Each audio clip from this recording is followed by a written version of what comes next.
Hi friends, சுண்டல் குழம்பு.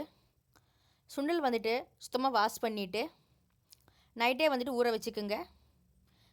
பெரிய நெல்லிக்காய் சைஸில் புளி போதும். 1/2 hour ஊறினா போதுங்க. புளி சாறு மட்டும் போதும்.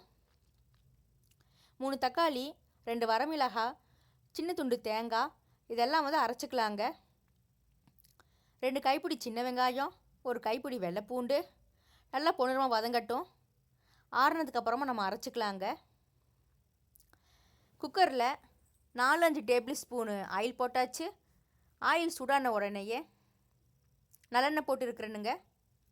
1/4 டேபிள் ஸ்பூன் கடுகு, 1/2 டேபிள் ஸ்பூன் சீரகம், 1/4 டேபிள் ஸ்பூனு வெந்தயம், 1 கொத்து கருவேப்பிலை, 3 பச்சை மிளகாய் கட் பண்ண வேண்டாம், அப்படியே மிக்ஸ் பண்ணிக்கலாம். ஊற வச்ச சுண்டல் நம்ம மிக்ஸ் பண்ணிக்கலாம். அது கூட 2 டேபிள் ஸ்பூன் மல்லித்தூள், 1/2 டேபிள் ஸ்பூனு சாம்பார் தூள், 1/4 டேபிள் ஸ்பூனு மஞ்சத்தூள், 1/4 டேபிள் ஸ்பூனு மிளகுத்தூள், 1/4 டேபிள் ஸ்பூனு மிளகாய்த்தூள் மிக்ஸ் பண்ணிக்கோங்க. தேவையான அளவுக்கு சால்ட்டு மிக்ஸ் பண்ணிக்கோங்க.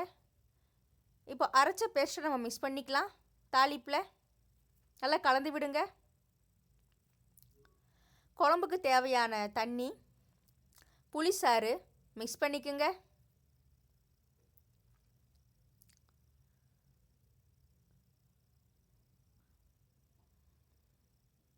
நல்லா கலந்து விடுங்க. குழம்பு நல்லா கொதிச்சு வர்றப்போ மல்லித்தழை கட் பண்ணி போட்டுக்குங்க. ஒரு 2 விசில் விட்டால் போதுங்க.